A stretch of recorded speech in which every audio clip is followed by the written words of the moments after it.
عائشہ کا رشتہ اس کی امی کی ایک جاننے والی نے کروایا تھا۔ لڑکے والے گھر آئے تو ان کو عائشہ پسند آ گئی۔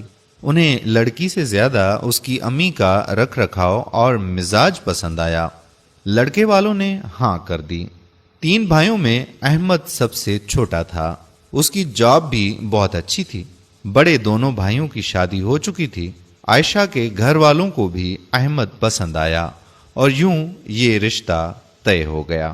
شادی کے بعد احمد نے عائشہ کو بتایا کہ دیکھو میری ماں میرے لیے بہت محترم ہے، ان کو کسی بات کی کوئی تکلیف نہ ہو اور میں چاہتا ہوں کہ تم ان کی خدمت کرو، میری بڑی بھابھیوں کی طرح ان میں نقص نہ نکالنا۔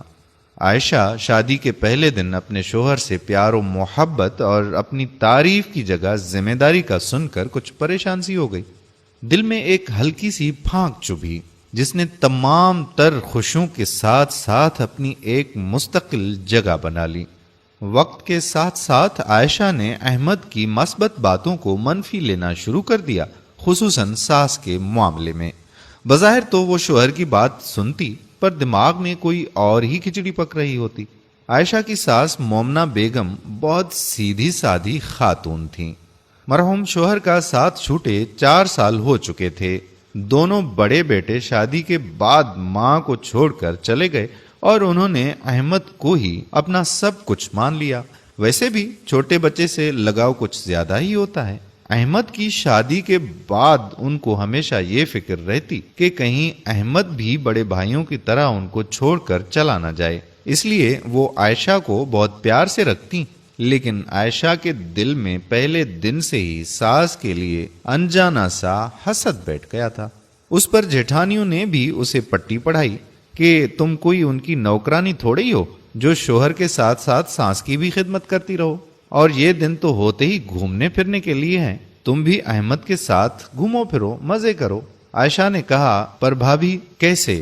احمد تو امی کے بغیر کہیں جانے کو تیار ہی نہیں ہوتے۔ تب بڑی جیٹھانی بولی کہ تم ایسا کرو کہ گھر کا کوئی کام نہ کیا کرو، سارا دن اپنے کمرے میں آرام کرو اور جب احمد کے آنے کا وقت ہو تب جلدی سے جتنا تمہاری آسانی سے کام ہو سکتا ہے نپٹا لیا کرو۔ آخر اپنا خیال بھی تو خود تمہیں ہی رکھنا ہوگا نا۔ البتہ احمد کو یہ احساس دلاتی رہنا اور بولتی رہنا کہ تم سارا دن کام کرتے کرتے تھک جاتی ہو۔ دیکھو نا، جب تک ہم خود احساس نہ دلائیں ان مردوں کو کب اندازہ ہوتا ہے کہ ہم آخر صنف نازک ہی تو ہیں۔ اور سب سے اہم بات یہ کہ اس سے پہلے کہ ساسیں اپنے بیٹوں کے کان بھریں ہمیں خود اپنی مظلوم حالت سے آگاہی دیتے رہنا چاہیے۔ اور ہاں، جھوٹ سچ کے چکروں میں مت پڑنا، تھوڑا بہت تو چلتا ہے نا۔ ہم کون سا کسی کی جان لینا چاہتے ہیں، اپنا جائز حق ہی تو لینا ہے۔ اور گھی کبھی سیدھی انگلی سے نکلا بھی ہے؟ آخر اس سنہرے وقت کو ہم اپنے مردوں کے والدین پر قربان کرتی ہیں تو اتنا کریڈٹ تو ملنا چاہیے نا ہمیں، جو کوئی بھی دینے کو تیار نہیں ہوتا، الٹا مزید توقعات باندھ کر شکایت کے محاذ کھولے ہوتے ہیں۔ جیٹھانی کی ہمدردی بھری باتیں عائشہ کے دل و دماغ میں گھر کر گئیں اور وہ ان پر بھرپور عمل کرنے کا جذبہ لیے اٹھی۔ اب روز عائشہ احمد کے کان بھرنے لگی۔ ادھر جب احمد ماں سے کچھ کہتا تو ماں بھی بہو کی شکایت کرتی کہ بیٹا سارا دن تو میں کام کرتی ہوں۔ احمد بہت پریشان ہوا کہ کس کی سنے اور کس کی مانے، نہ بیوی کو چھوڑ سکتا ہے اور نہ ہی ماں کو۔ ایک دن وہ اپنے ایک دوست اشعر کے پاس گمسم بیٹھا تھا۔ اشعر نے پریشانی کی وجہ پوچھی تو احمد نے اسے پریشانی کی وجہ بتا دی۔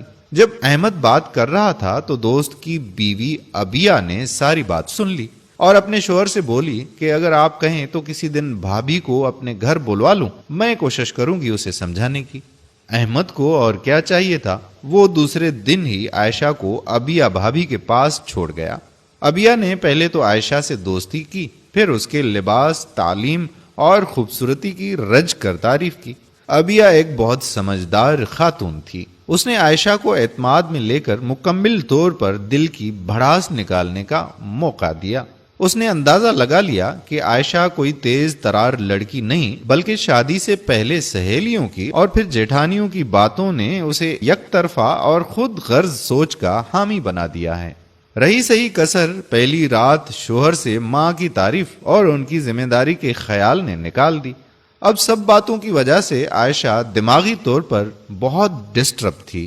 اس نے ابیہ سے کہا کہ وہ احمد کے ساتھ الگ گھر چاہتی ہے۔ ابیہ نے پوری بات بہت پیار سے، بہت محبت سے سنی اور پھر عائشہ کو بہت پیار سے سمجھایا کہ دیکھو عائشہ، ماں اپنے بچے کو جب جنم دیتی ہے تو بہت تکلیف سہتی ہے، موت کے منہ سے واپس آ کر ایک زندگی کو جنم دیتی ہے۔ کچھ دن بعد تم بھی اس مرحلے سے گزرو گی تو کچھ اندازہ ہوگا۔ اس کے بعد 22-23 سال اس کی پرورش کرنا، راتوں کو جاگنا، بچے کی تکلیف کو ماں اپنے دل پر محسوس کرتی ہے۔ میں بھی ایک ماں ہوں، جب میری بچی کو کانٹا بھی چبھ جائے تو میں تڑپ اٹھتی ہوں۔ میرا بچہ میری نظروں سے دور ہو جائے تو کھانا نہیں کھا پاتی، تو کیسے میں اپنے کلیجے کے ٹکڑے کو کسی کو سونپ دوں؟ تم سمجھ رہی ہو نا میری بات؟ عائشہ نے گہری سوچ سے نکل کر اسبات میں سر ہلایا۔ عائشہ ایک ٹرانس میں تھی۔ ابیہ نے اسے کہا کہ چلو ایک بات بتاؤ، اگر تمہارے اکلوتے بھائی کی شادی ہو اور بھابھی اسے الگ لے جائے تو تمہارا کیا رد عمل ہوگا؟ نہیں، میں بھائی کو ایسا ہرگز نہیں کرنے دوں گی، ایک ہی تو بیٹا ہے اپنی ماں کا۔ ابیہ نے کہا لیکن کیوں؟ عائشہ کہنے لگی کہ امی ابو بوڑھے ہیں، بھائی کے جانے سے اکیلے ہو جائیں گے، اور کمی ہی کیا ہے میرے میکے کے گھر میں، نوکر چاکر سب کچھ تو ہے۔ اچانک عائشہ کے دل کے کسی کونے میں ہلکی سی آواز ابھرتی ہے، تمہیں بھی تو یہ سب سہولتیں میسر ہیں۔ ابیہ بولنے لگی کہ میری گڑیا، تمہاری ساس بھی تو بوڑھی ہیں، وہ بھی تو اکیلی رہ جائیں گی، کبھی تم نے یہ سوچا؟ اور چندا، یہ دنیا مقافات عمل ہے، آج جو تم کرو گی کل تمہارے ساتھ بھی ایسا ہی ہوگا۔ چندا، گھر کے بڑے تو گھر کی رونق ہوتے ہیں، پہلے 2 بیٹے انہیں چھوڑ گئے۔ چندا، تم تو بہت سمجھدار، بہت پیاری ہو، کیا تم اپنی ساس کو اپنی دوست نہیں بنا سکتی؟ چلو ماں کا درجہ نہ صحیح، دوست کا درجہ دو، تم کر کے تو دیکھو۔ تمہاری شادی کو 8 ماہ ہوئے ہیں، ان 8 ماہ میں انہوں نے تم پر کوئی زیادتی کی؟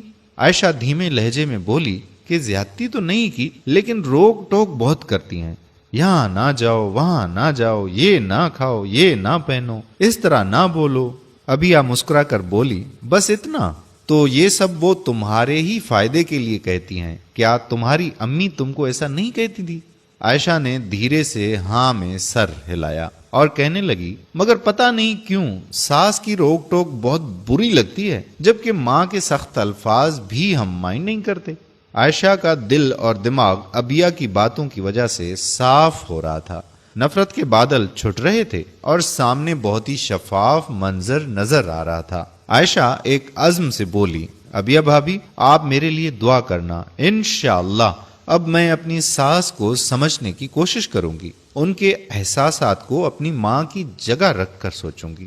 ابیہ نے فون کر کے اپنے شوہر سے کہا کہ کھانا تیار ہے، آپ احمد بھائی کو بھی ساتھ لے کر آ جائیں۔ بہت خوشگوار ماحول میں کھانا کھایا گیا اور ابیہ نے عائشہ کو ڈھیروں دعاؤں کے ساتھ ایک خوبصورت جوڑا تحفہ دیا۔ اگلے دن ایک نئی عائشہ سسرال میں نظر آئی، جو ہر کام شوق اور محبت سے کر رہی تھی اور ساس کو عزت سے جواب دیتی تھی۔ ساس حیران تھی کہ یہ کایا کیسے پلٹ گئی۔ وہ تو سوچ کر بیٹھی تھیں کہ اب بہو سے کوئی بات نہیں کرے گی، اسے اس کے حال پر چھوڑ دے گی اور کبھی اپنے بیٹے سے کوئی شکایت نہیں لگائے گی۔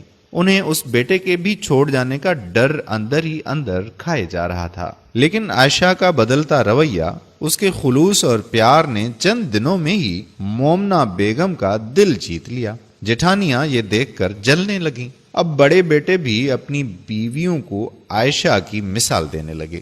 ادھر ابیہ نے اشعر کو کہا کہ آپ احمد بھائی کو بھی تھوڑا سا سمجھائیں۔